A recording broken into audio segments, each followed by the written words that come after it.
Well, today's Veterans Day. Well, we're going to celebrate it today. They may have it on the calendar for tomorrow, but it's today as far as we're concerned. And at this time, we just like anyone that's here that's a veteran to stand, and we can acknowledge you, and we have a special song that we want to dedicate to you this morning. Come on, David.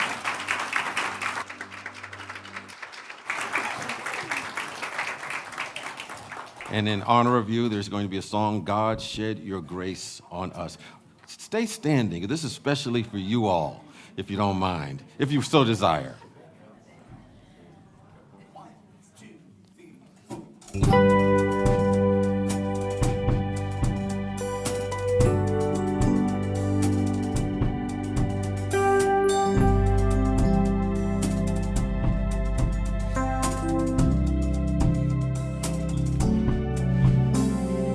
Many came for freedom, many fought for faith, many came because they saw the hand of God's own grace. Many came with nothing but dreams upon their face.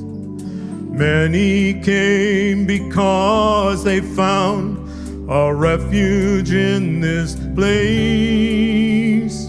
But somewhere we lost sight of you and the guidance of your hand. We have sacrificed our faith in God for the selfishness of man.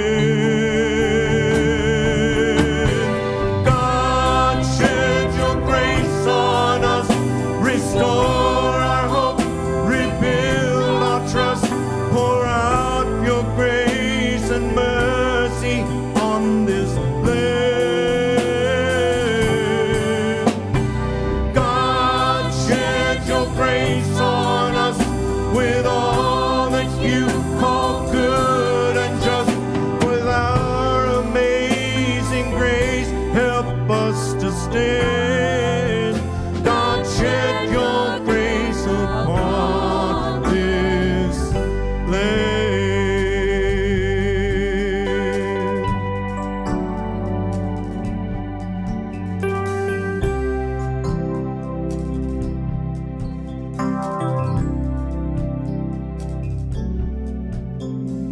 Built on one foundation, one nation under God. One freedom bought and paid for by one sacrifice for all. Holy God, we seek your face and the guidance of your hand. For without your grace and mercy now, how will this nation stand?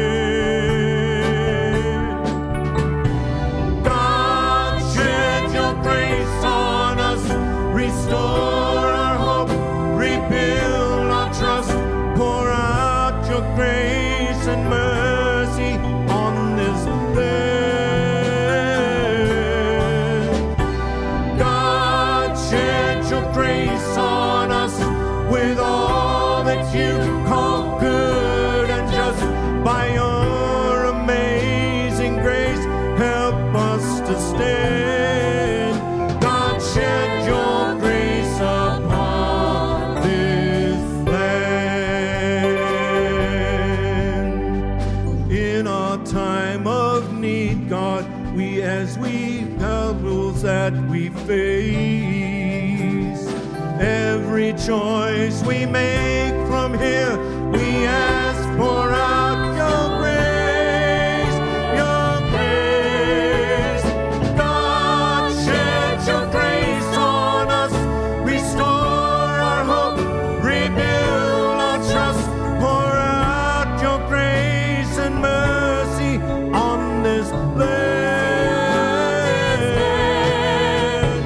God, shed your grace on us with all that you call good.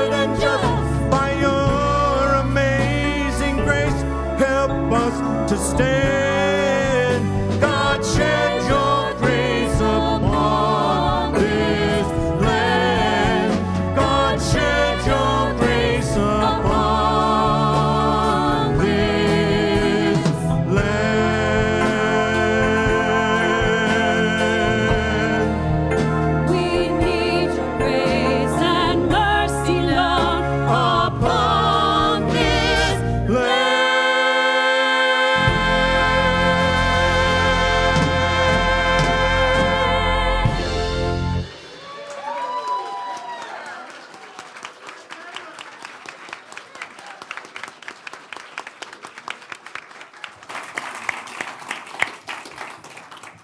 Thank you, and thank you for that very heartfelt song.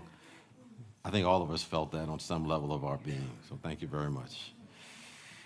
You know, each week we've been affirming and stating the 5 basic unity principles.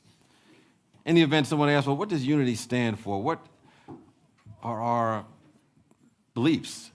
And although we don't have doctrines and dogmas, we do have principles that all of our ideas come from, and I invite you to join in saying them together with me. God is absolute good and everywhere present. People are inherently good. Thoughts create our experiences. Prayer and meditation are how we connect with God. We must take action. And this coming Wednesday is one of our Talk the Walk series. I'm going to be interviewing Teresa Campos. Now, a lot of you have probably taken a class from her, so you can come on this night and learn out where she got all that. And her question is, why didn't I wait for God? So the soup is at 6, and we start the service at 7. Okay. God is always on time. We just kind of catch up. Well, this time I have Celia, who does our management and consulting for all of our media and stuff. And she is, little George is getting closer and closer to showing up here. But she's going to tell us about the podcast rollout that's going to be coming soon. Today, actually. Today, okay. Today. It's all yours. Tell us. You may have seen on Facebook we had a special announcement. And no, it's not. The due date is December 7th. You opened the door for that, not me. Okay. So yeah, I'm super excited. How many of you are familiar either with what a podcast is or listen to a podcast? Can I get a raise? Yes. Wow. That's what I love. Okay. So guess what? Spiritual Life Center is a podcast now. How exciting is that? So what we've done is we've taken just the message part. So you're going to be listening to a little brief intro that's going to get stuck in your head. It's got Ann and the music team. It's great jingle.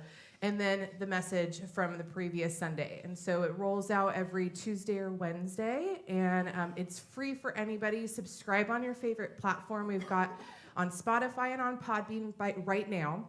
We will be on iTunes sometime mid this week. And then we are on Google Play Music, Google Podcasts pretty soon. So we're working on trying to make sure we hit every single podcast service, but there are a lot out there. So if you have any questions or if you want to find out how you can subscribe, because we need you to subscribe, you can go to slcworld.org/online or just click the watch/listen button. And what's really exciting is that come the beginning of January, maybe February, we'll see, kind of depends on when he comes, we are going to be rolling out weekly meditations as well. So what you can do is actually support our podcast by becoming signing up for what's called a Patreon community account and donate a little bit, like just as little as $5 a month to help keep this going. And you'll be getting access to those free meditations and a lot of extra content that we're going to be rolling out that wouldn't go out to the normal free podcast channel.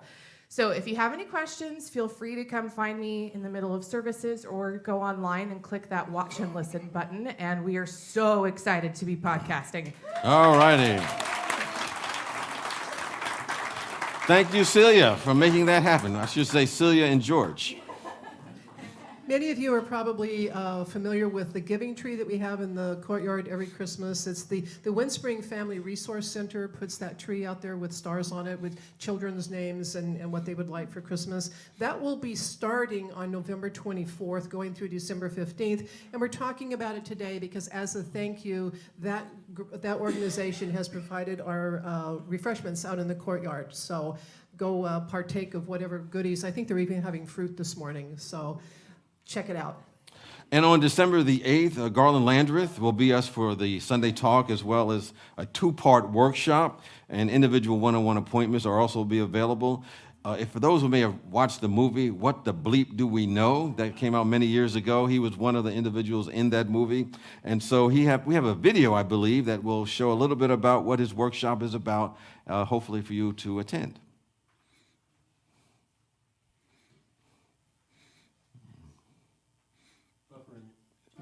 Buffering.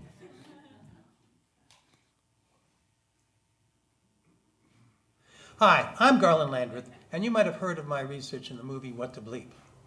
And in that movie, we talked about how we took 4,000 transcendental meditators into Washington, D.C. and actually reduced the crime rates while we were there.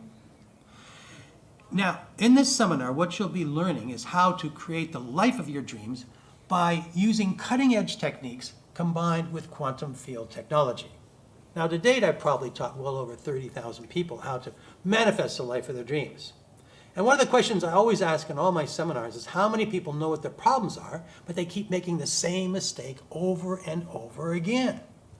And of course, everybody raises their hands. Well, that's not your fault. These are simply old brain pathways that are structured in your subconscious that are holding you back. And so what we're going to do in this seminar is an entirely new brain matrix.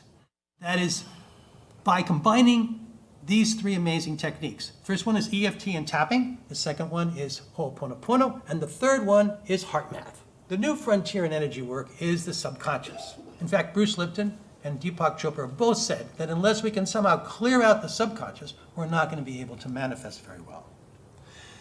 And remember this, if you are wanting something, you're attracting lack because you don't have it. So what we're going to do with these techniques is teach you how to gain inner abundance so that you attract outer abundance to you. And it works beautifully. These techniques are cutting edge, and I've seen them work over and over again. I'm excited about helping you on your journey. All right, so that's going to be December the 8th, Garland Landreth. Oh, more. There's more. I'd just like to acknowledge the ambassadors or any of the board members that are here and our prayer chaplains, if they would please stand this morning.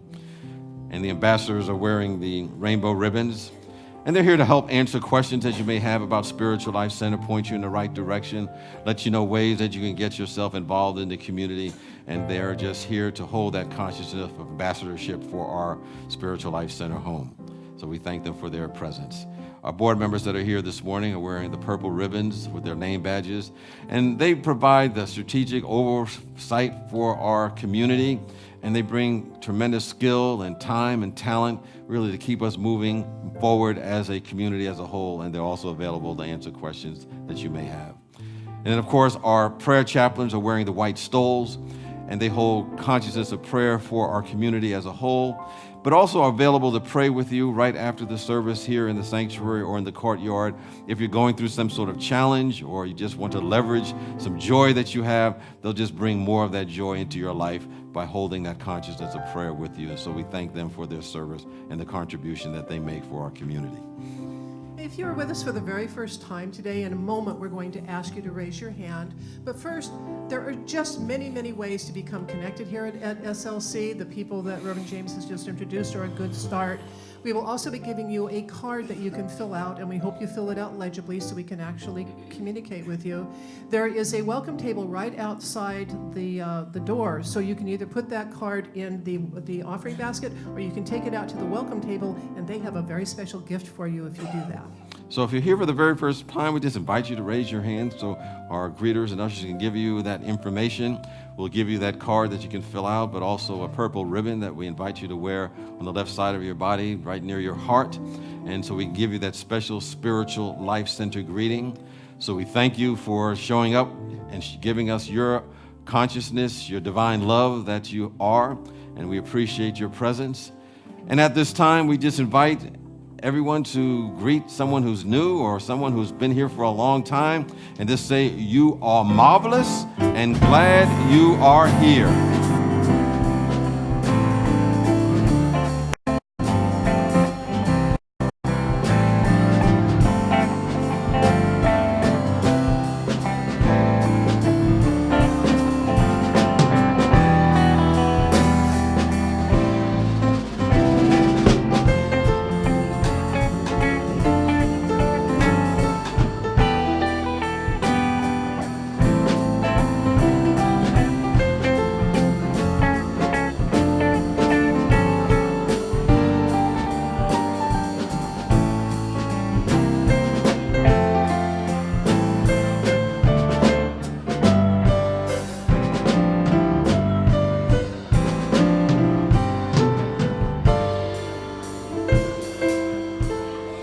And we invite you to stay standing and join us. Week 7, isn't it?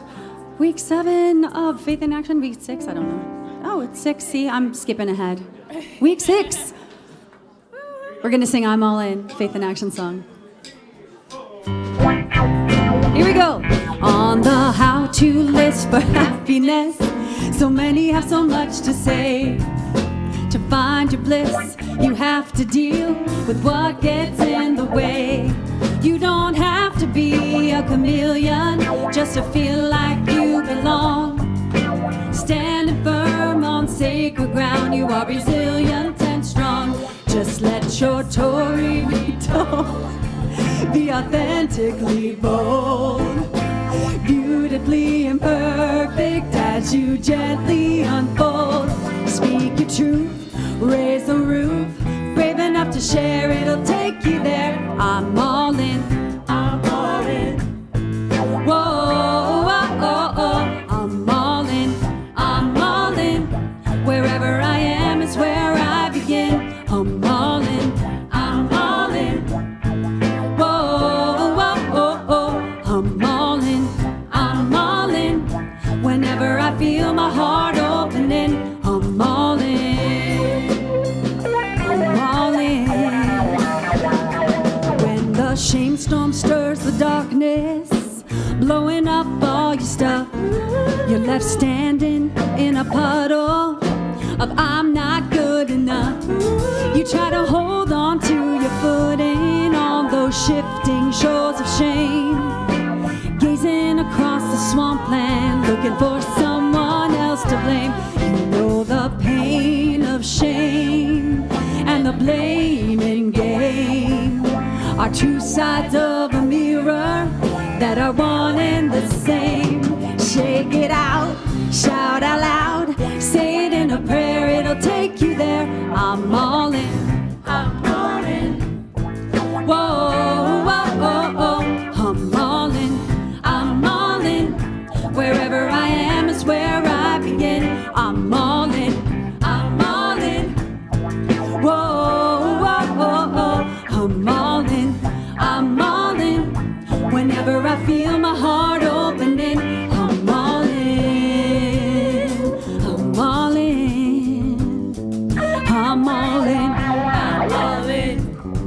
Whoa, oh, oh, oh. I said I'm all in, I'm all in. You know I'm all in, I'm all in. These are the gifts of imperfection. I'm all in, I'm all in. And living and laughing and loving and playing along. I'm all in, I'm all in. Yeah, yeah, yeah.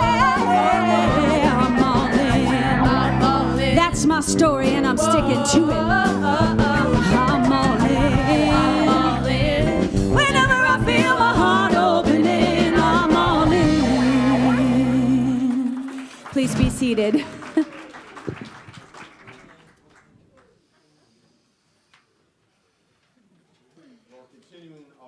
In this, with our Faith in Action series, we are each week, as I've been noting, for those maybe new, we have an artist to share their artwork that gives a pictorial representation of the topic of the week. And so we have two wonderful artists, Carolyn Cochran and Paul Sanchez. And I'm going to start out with Carolyn's artwork. And she has entitled this Playful Spiral. And here's what she writes. I really resonated with Brene Brown's statement that play is rest.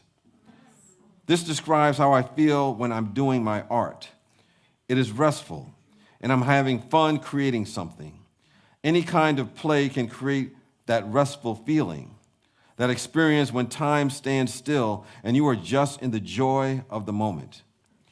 Brene Brown also talks about calm and stillness and states that stillness creates a clearing, an emotionally clutter-free space. In my artistic process, it is often in the stillness that the ideas come and my perspective shifts. In this carved and embellished gourd, the turquoise stone in the center represents the stillness and the quiet beginning of the creative process. The creativity or play begins to spiral out of and grow from the stillness in the center. Each layer represents all the different textures and variety that life and playfulness has to offer. With this piece of art, I really focused on the joyful process of creating and surrendered to allowing it to be what it wanted to be. I had fun. So Playful Spiral by Carolyn Cochran.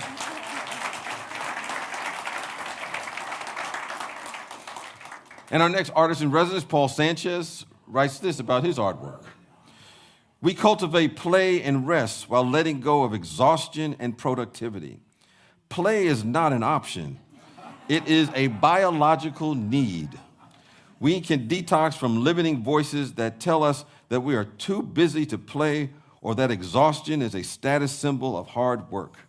In this painting, we are invited to enter the so-called other world of the lucid dreamer, where dreams no longer stick to rules, where up is down and down is up, where miracles are no longer miracles, but everyday occurrences expected all the time.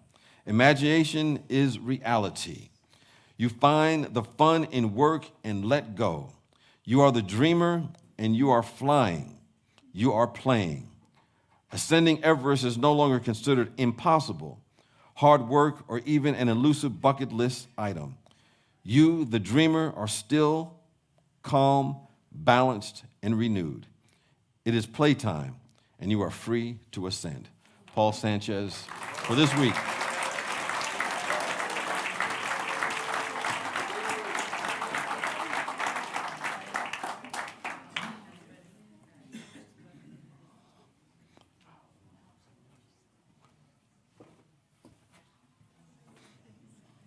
Now let us, as we look at that beautiful art going by, let's speak together our affirmation for today.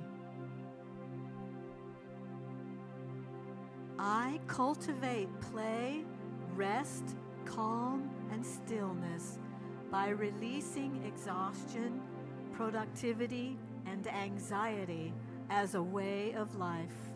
I am balanced and renewed. And now let's also speak together our vision statement. Spiritual Life Center is a loving, vibrant family that welcomes home all people and accepts everyone, no exceptions. Weaving ancient spiritual traditions with emerging wisdom, we cultivate a spiritual deepening with the divine, each other, and our planet.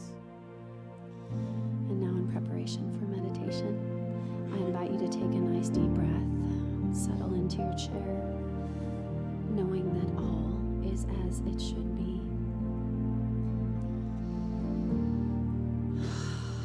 And we invite you, as you sing these words, to internalize them as your own. Being enfolded in this sacred space that we will create together. Please join us in singing. All is as it should be. I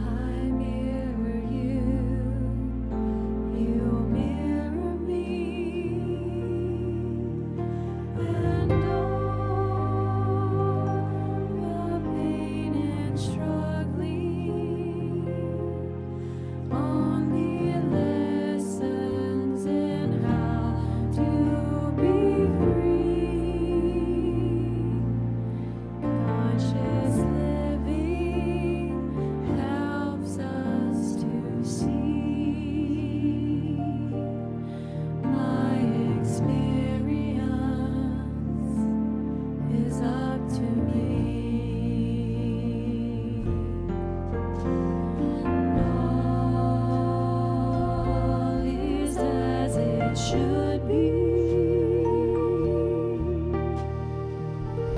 I mirror you, you mirror me, and all the pain and struggling, only lessons in how to be free. Conscious living helps us to see. My experience is up to me, and all is as it should be. I mirror you, you mirror me, and all the pain and struggling, only lessons in how to be free. Conscious living helps us to see. My experience is up to me.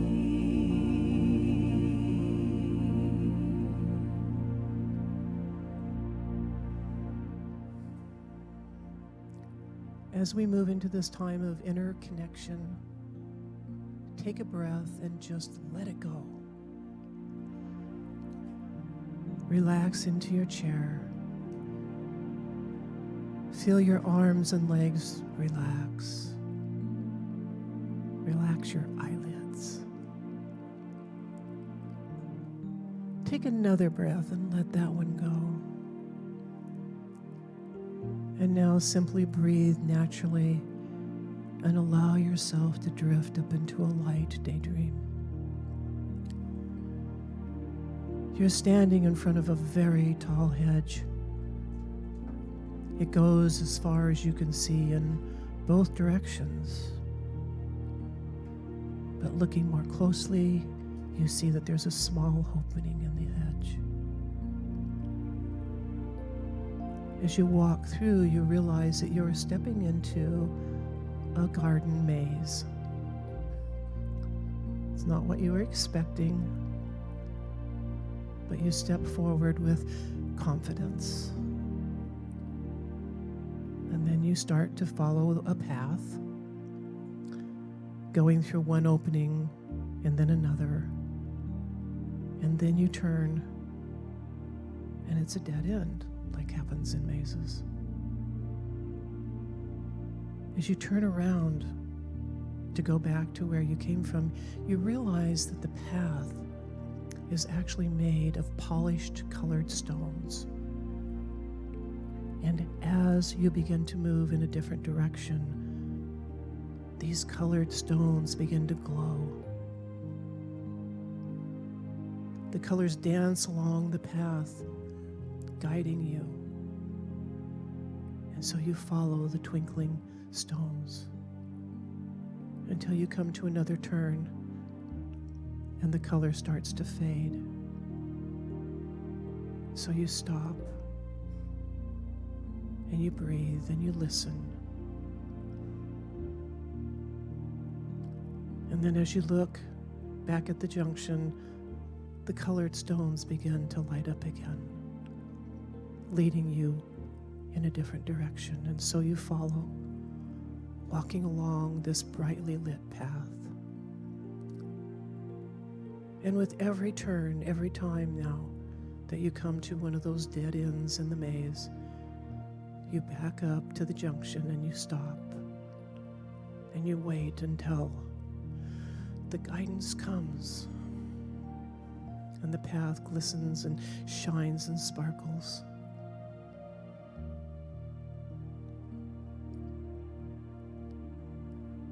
And you listen, you actually listen to the stones as they show you the right path. And now you take another turn and you are in what feels like the middle of the maze. The air is filled with a rainbow of light. Colors swirl and dance all around you. The light enters your body, merging with every atom, every cell, until you too become sparkling, dancing light. And you are immersed in this loving, healing light, and you take it all in the silence.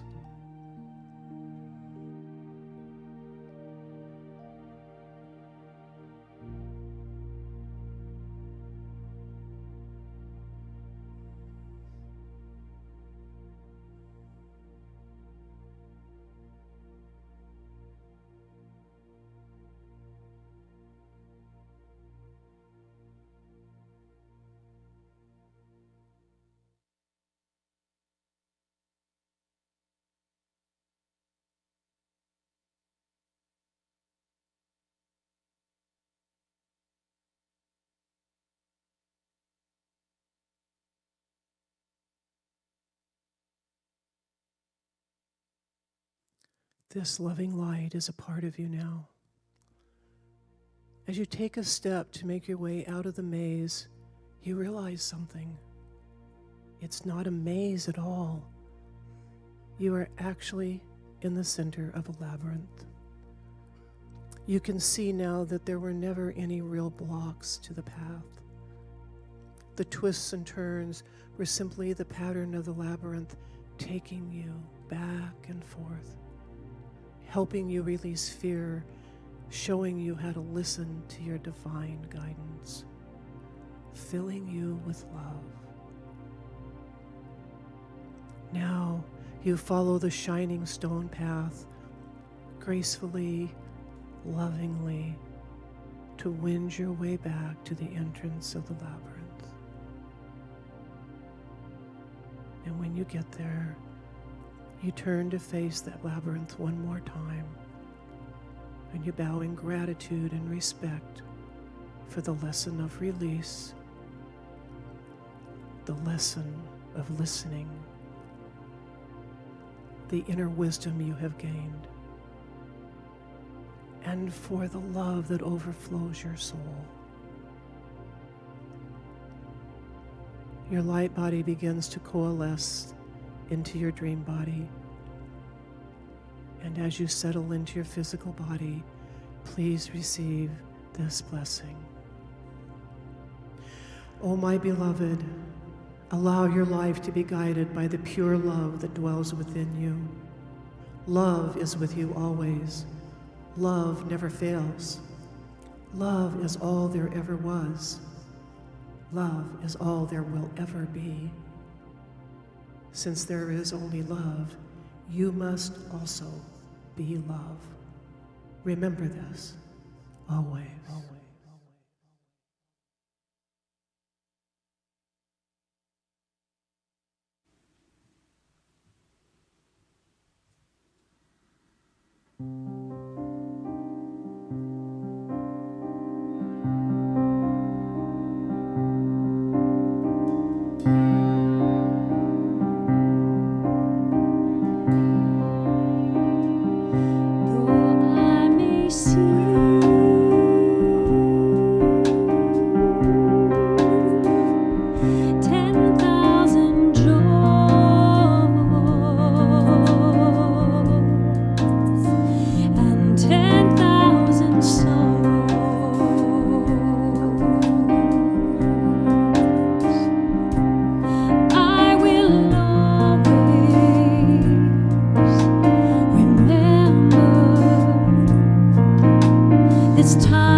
Thank you, Second Slice.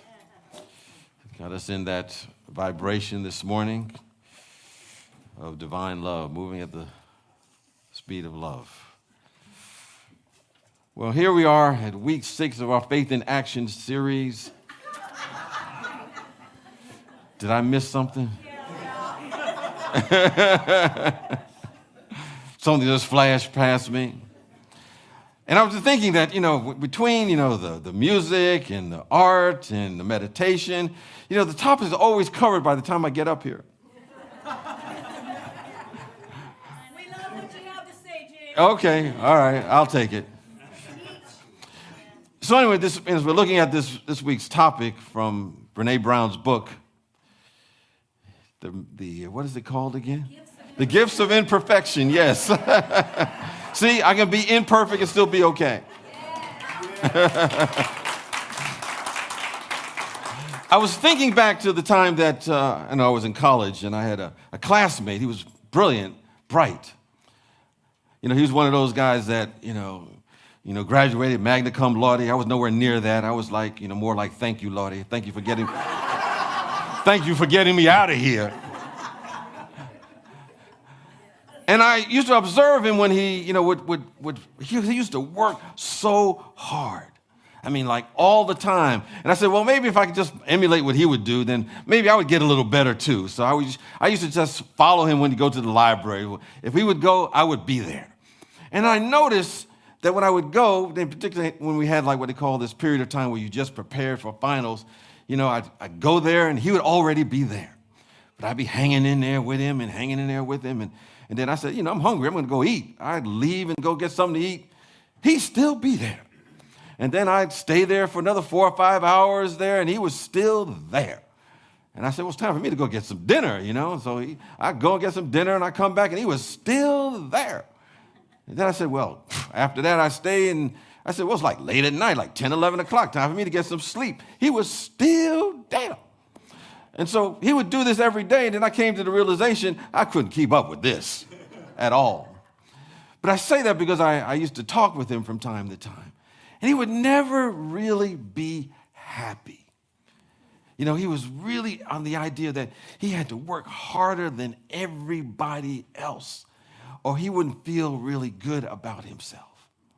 But I saw him like 10 years later. He went to one of our reunions, because he had graduated in 3 years and went on to graduate school and an accelerated path and so forth. He was still keeping up that extremely intense pace. But after I saw him, he said, I stopped doing what I used to do. And I decided I was just going to go ahead and buy me a little vineyard, make some wine, do some artwork, because I realized that working by the sweat of my brow was not really making me happy.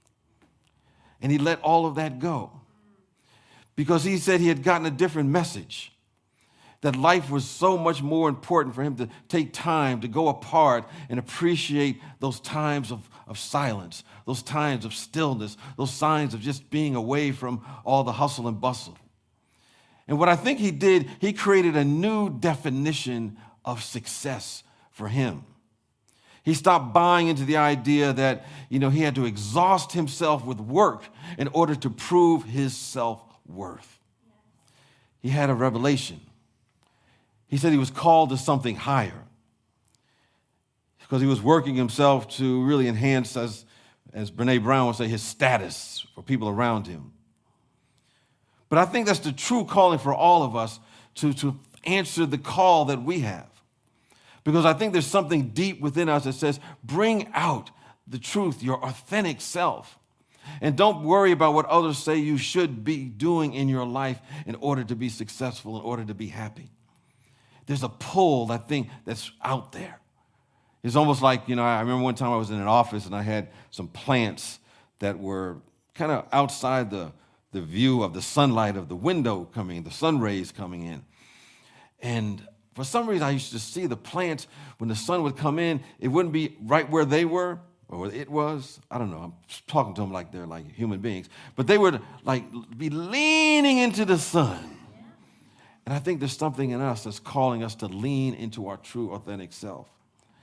You know, Brene Brown points out that yearning, that calling, is what wholehearted people have.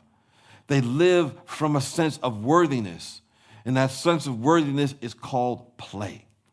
It is the core of creativity. It's the core of innovation, as the artists were pointing out earlier. You know, this being, tomorrow being Veterans Day, I remember reading a story about a leader of his army. And he said that he would recruit people, but he would only recruit people, it'd be in his army, who could sing and who could dance. For some reason, he thought they made better soldiers, I guess. Because we're not here just, I think, in life, as I look at that chapter this week, to materialize and just produce and be highly productive. Work by the sweat of our brow in order to be worthy. Brene Brown talks about the wholehearted living people engage in creative play and creative rest. And they do it just for the heck of it. It doesn't have to have any purpose behind it. They just do it because that's part of who we should be. You know, I had a teacher that told me one time that, you know, the unenlightened, you know, they rest from their work. They work and work and work and work and work, and then they rest. But he said that the enlightened work from their rest. Did I get that right? Okay, let me go back in and back this thing up. The unenlightened, they rest from their work. In other words, they work forever and then they rest. But the enlightened rest and then they work. So they work from their rest. So that's why beginning in the morning with meditation, beginning in the morning with some play opens us up to so much more for our day to be more effective. In fact, I really believe that if we have any kind of depression, often results from not expressing something within us that needs to get out, not expressing the creativity that is there. And I think it begins to stifle us from growing, developing, and unfolding. You know, I remember, I think I shared, you know, when I was going through my own rehab, I went to a place called Concept House. And, you know, we had to spend a lot of time in the serious things about recovery and sharing and groups and things like that. But they also had a time in which they would call it creative time. I don't remember what they called it, but you can come up and do whatever you wanted creatively. You could sing, you could dance, you could present some poetry. And I didn't really think I had any creativity. So I began to think. And I said, you know what? I'm going to do some stand-up comedy. And I remember, you know, because we didn't have a whole lot that we could do, you know, you had a lot of time to go into the silence and just observe things that were going on. And I remember one of the times that I did this little skit in which, you know, one of our jobs at night, we would be assigned to be like I would say, how should I say that? You know, we'd have to protect the grounds. We'd have to walk around the grounds, you know, for several hours just to make sure nobody, because it was not a great neighborhood. Nobody would break it in or doing anything crazy. And all they armed us was with a baseball bat. And so you walk around with the baseball bat, figuring that's going to like save us just in case something came up. And I remember, you know, out in the yard, they used to have these weights out there. You know, you can weight bench where you can do some lifting and so forth. And I remember about 2 o'clock in the morning, I'm walking around, and I see a possum over there by the weight bench, you know. And I said, okay. The possum was looking at me. I was looking at him. He was looking at me, looking at him. And I remember I started telling everybody that, you know, I was saying to him in so many words, I think he was reading my mind. I was saying, well, what you gonna do? He was saying to me, like, what, you got this baseball bat? Like, what you gonna do? You said, you have no idea. I'm about to knock you all into the middle of the street. So I took 2 steps toward that sucker. Next thing I know, he grabbed the barbell, started doing some weight lifting like this, and say, what you gonna do? And I said, nothing, man. I'm just gonna keep on moving, you know. But I was able to take some of the things that we did around there and to make everybody laugh while I was there. But I think it expressed a part of me that I didn't know was there. You have to go into that silence. I think when we engage in play and creativity, it moves us from working till exhaustion, where we think that's, you know, the way that we should live, because that gives us a lifestyle and a status instead of real living. You know, oftentimes the qualities of play and rest are pushed into the background. It seems as though individuals are here on a feverish pitch to see who can out-exhaust whom in the work that they do in order to have more, from a consciousness of strict materialism, thinking that's going to make one happy. And what seems to be falling behind are the basic qualities like that play, like that rest, like that creativity. You know, a friend of mine who works in Silicon Valley, you know, talks about, you know, how they work in a lot of startups down there. And, you know, he's Silicon Valley and the banks on Wall Street. He said those are extreme examples of industries that engage in overwork and, you know, promoting it as if it's a badge of honor. But he said that most of the time, 95% of those places, they don't really do very well. You know, they fail, and so they spend 100 hours a week, and he was asking himself, is it really worth it? Is it really worth it to do that? So I think one of the things that he said is happening, they're realizing that they have to bring a little balance, more mindfulness, more meditation rooms, more creativity, more play, in order for them to express something that is within them that they wouldn't ordinarily express in order to enjoy life a little more. You know, as I was looking at that chapter, I was thinking that some people believe that, you know, that you have to work so hard for a living. There's nothing wrong with working hard, but if that becomes the object of your life, it just takes the joy out of it. They have to have all manner of things to do this in order to survive in the world, but I think scientifically in the physical realm, for every action, there's an equal and opposite reaction. And if we really try hard for something in the physical life, we end up getting the opposite. You know, in the mental realm, if we run after something we believe we don't have, we ultimately chase it away. So similarly, if we try to get rid of something we don't like, what we resist persists.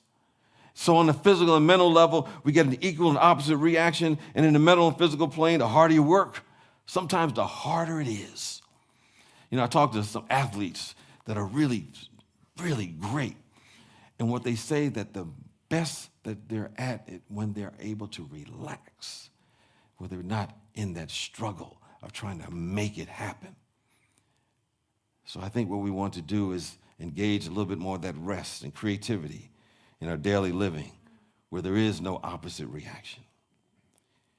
You know, as Brene Brown says, sometimes just say no to stuff, to buck the system. Take something off your to-do list. In fact, have what they call a not to-do list. I'm not going to do this today. And just go take a nap every once in a while. You know, this week from reading Brene Brown notes on cultivating wholehearted living, or living from a sense of worthiness, we have to let go of anxiety as part of our lifestyle. You know, some of you may know that in my previous life, I practiced law.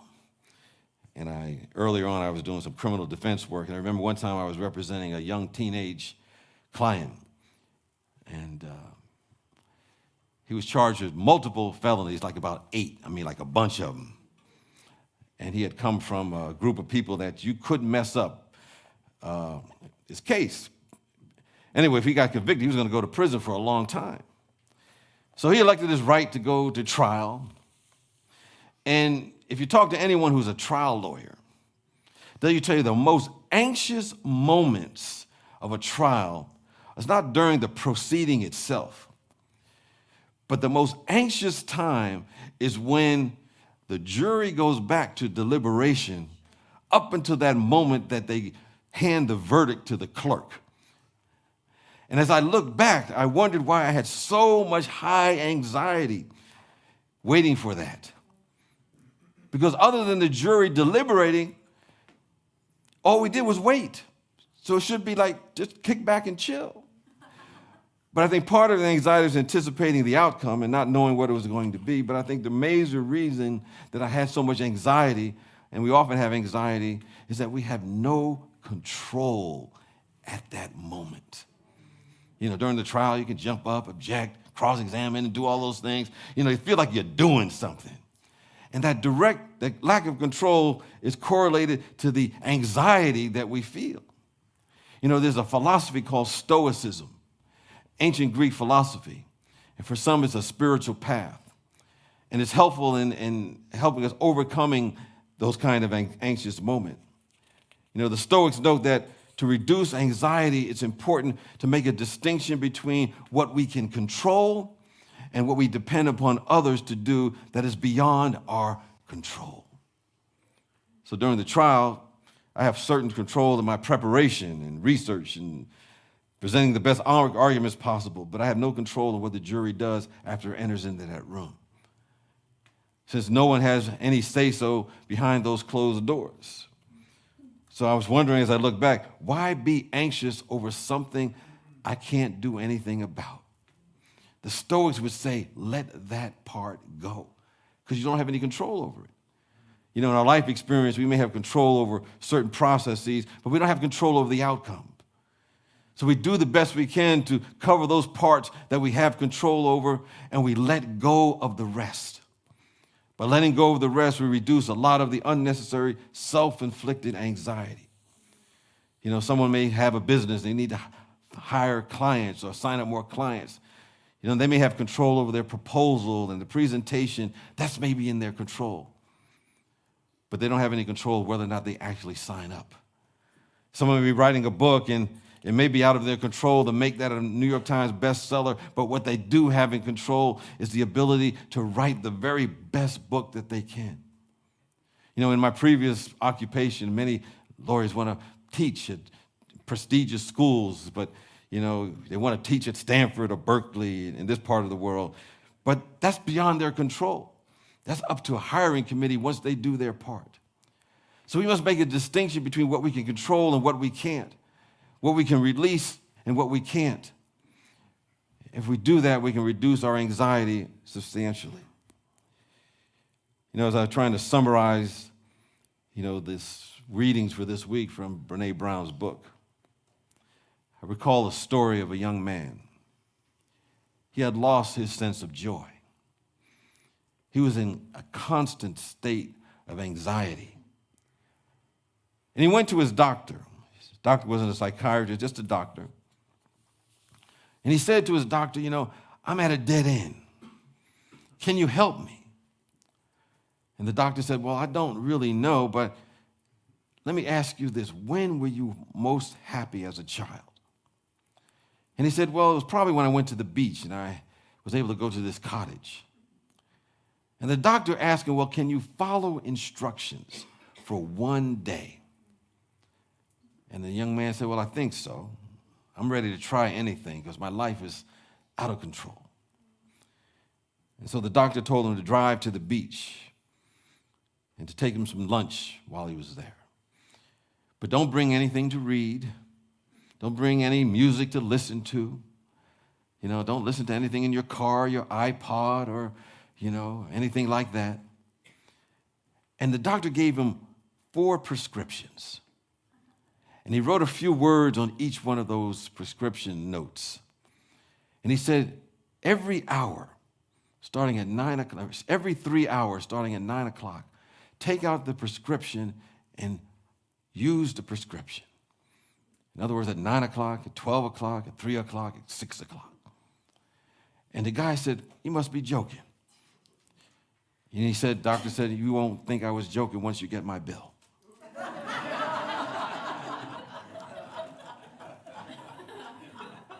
And the next day he drove to the beach. And he was very quiet there. No one was around. It was very lonely. And he pulled out the first prescription at 9 o'clock. And he read these words. It said, listen carefully. And at first he thought this doc must be out of his mind because there's nothing here to listen to. I can't hear any news. I can't listen to any music. All I hear is the roar of the ocean, maybe some seagulls flying by every once in a while, occasional roaring of a plane. But after a while, there was nothing but stillness. He said his racing thoughts stopped. He kept listening and thinking. In that quiet time, he went to something that was behind what he was hearing. He began to think of things bigger than himself and what world he should be in and what the world could be. And he said this led to a great deal of relief. His anxiety began to reduce.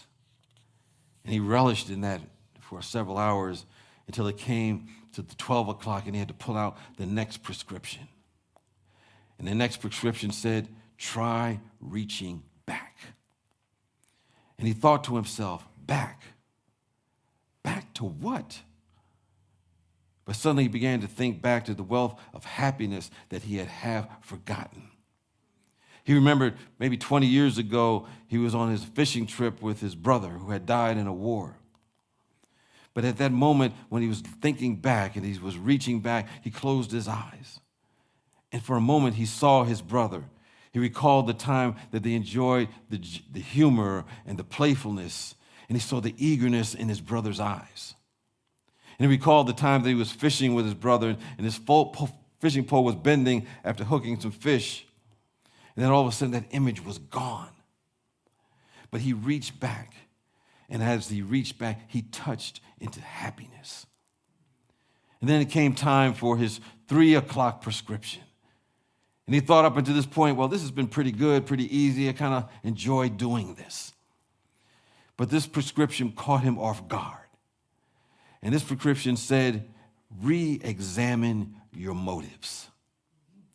He was very defensive when he read that because he was saying to himself, what's wrong with my motives? I'm just trying to be successful. I'm just trying to keep up with the Joneses. I'm trying to get some security and recognition. But he heard a small voice in his head that said, maybe your motives weren't that good. Because somewhere along the way he had lost something. Because his work had simply become calculated. He was just focusing on the rewards only. And he's lost his sense of giving something, helping people, making a contribution. He realized that if his motives were wrong, nothing could be right. So he lost somewhere along the way his purpose of serving others. He overworked. He had exhaustion. He had anxiety. And he said, it's time for me to re-examine my motives. His time at the beach was about to come to an end. And at this point, he was grudgingly admiring his doctor and his cunning prescriptions of listening carefully to calm his frantic mind, to slow it down, to reach back and blot out present worry and touch happiness and just enjoy the playful experiences and memories of the past, and re-examining his motives to align with his capabilities and his conscience. 6 o'clock came around, and he took out his last prescription, and he simply said, write your troubles in the sand. He let that final piece of paper blow away. He picked up a seashell, and he knelt down, and he wrote several words, and then he wrote a few more words representing his troubles. And then he walked away. He did not look back. He wrote his troubles in the sand, and the tide came in. And he felt a lot better. I think that's a note that I should end. So it is, so we let it be. Peace and blessings to you.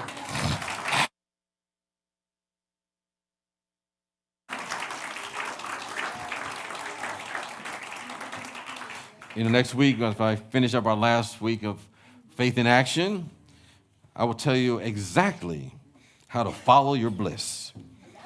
Now, what that will look like, I don't know yet, but it'll be exact. We have an opportunity now to get into the flow of giving.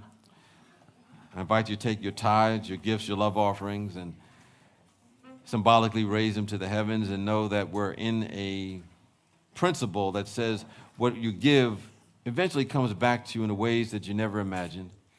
And if you've given electronically or by mail, know that you're in this principle of consciousness that says you can never outgive the presence of God. Then you support this community who are on their way here for transformation, and also our community which supports other organizations that are doing the same for individuals. So with that, let us join in and say together our offertory blessing, which reads as follows. Oh, it's not in the back. I'm looking there. So, divine love, as me, blesses and multiplies all that I am, all that I have, and all that I circulate. Thank you, God.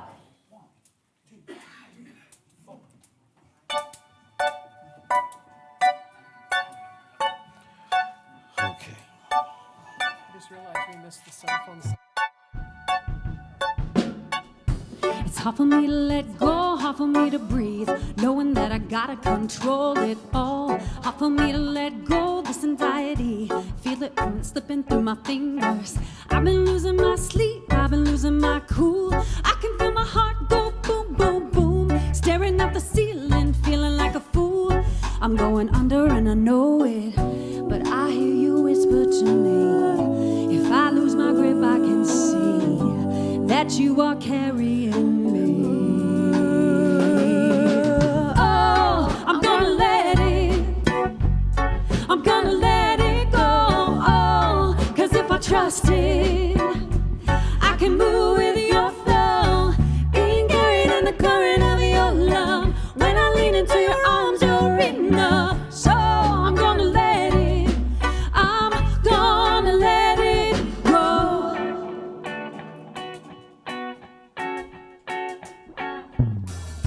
Time for me to let go, time for me to breathe, knowing that he already holds it all. Time for me to turn down this anxiety, I can move to freedom in a moment. 'Cause when I lay it all down, you're gonna lift me up. When I pour it all out, you're gonna fill my cup. You're holding out your arms and telling me to jump. 1, 2, 3, here I go, yeah. 'Cause I hear you whisper to me, if I lose my grip, I can see you're always carrying me. Oh, I'm gonna let it, I'm gonna let it go. Oh, 'cause if I trust it, I can move with your flow, being carried in the current of your love. When I lean into your arms, you're enough. So I'm gonna let it, I'm gonna let it go. Letting go of my worries and my need to control things. Gonna take you at your word and I'm gonna lay down all my burdens. Letting go of my worries and my need to control things. Gonna take you at your word and I'm gonna lay down all my burdens.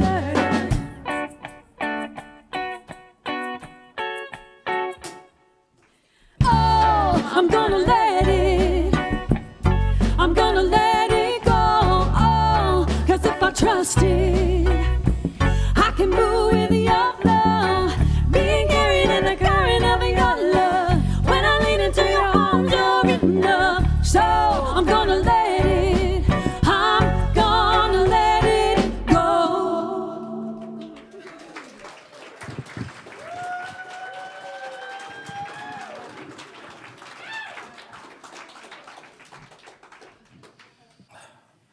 Well, we bless the tithes and offerings, knowing we're going to bless the givers and receivers at all levels of their being. As each of us go out expressing the highest and best of who we are, so we may anchor a little bit of expanding good in our life and in our world. And so it is, and so we let it be. Amen. And with that, let us join together and sing our peace song. Let there be peace on earth, and let it begin with me. Let there be peace on earth, the peace that was meant to be. With God as Creator, family all are we.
now let's say together our prayer for